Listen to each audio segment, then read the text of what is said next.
আসসালামাইকুম ভিউয়ার্স, সবাই কেমন আছেন? আশা করি আল্লাহর রহমতে সকলে ভালো আছেন। তো আজ আবার একটা সেল আপডেট। এই টয়েলটার ভিডিও দেওয়া হয় নাই, আসছিল 3-4 দিন আগেই।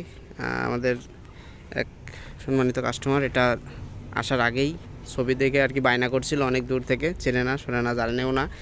তো অনেক দূর থেকে আসছে টয়লেটটা, যে ভাইরা আমাদের কাছ থেকে বায়না করে আসে দেখে কিছু কাজ আছে, এই কাজটা করে ডেলিভারি দেবো।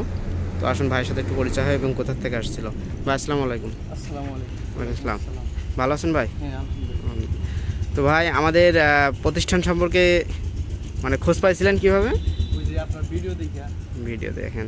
ফেসবুকে ভিডিও দেখা আপনার সাথে এড হইলাম, ফেসবুকে আপনার নাম্বার পাইলাম। তো নাম্বার পাই আপনার সাথে যোগাযোগ হইলো, বায়না টায়না করলাম।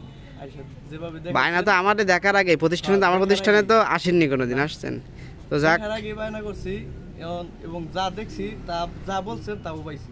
পাইছেন, যাক এখন নিলেন। আর একটু টুকটাক কাজ আছে, ওই কাজটা করে আপনারা টাকা পয়সা দিয়ে যাচ্ছেন কিছু, আর বাদ বাকি কালকে ব্যাংকে দিয়ে এটা নিয়ে নেবেন, তাই তো?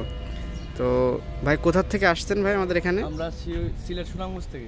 সিলেট সুনামগঞ্জ, বারে বারেই আসছে সিলেট। কালকে কিন্তু আমরা একটা গাড়ি টয়লেট ডেলিভারি দিয়েছি সিলেটে। তো এই টয়লেটটা চলে যাচ্ছে সিলেট সুনামগঞ্জ। তো আমাদের কাছে কিন্তু আরও 2টা ট্রলি আসছে, এই 2টা ট্রলি কালকে আসছে, আমরা নেক্সট ভিডিও দেখাবো। এই যে কাকা আমাদের কাছে নিচ্ছে। আর আমাদের এখানে কিন্তু সকল প্রকারের পুরাতন ট্র্যাক্টর বিক্রয় করা হয়। ভাই ঠিক আছে, ধন্যবাদ। হ্যাঁ, তো আমাদের কাছে পুরাতন ট্র্যাক্টরগুলো যাদের দরকার, মাহিন্দ্র নব আছে, এই আলটা গাড়িটাও বায়না মানে বিক্রি হয়ে গেছে, এটা হয়তো বা কালকে ডেলিভারি। নব গাড়ি আর একটা আসছে, সেটা দেখতে পারেন। যাদের পুরাতন রিকন্ডিশন ট্র্যাক্টর দরকার আমাদের সাথে যোগাযোগ করবেন। আমাদের লোকেশন যশোর সদর চাষটা বাজার মোড়। তো ভিউয়ার্স, আজকে ভিডিওটি এ পর্যন্ত কি, সবাই ভালো থাকবেন, সুস্থ থাকবেন। সিলেটের উদ্দেশ্যে চলে যাবে এটা, তো এতটুকুই।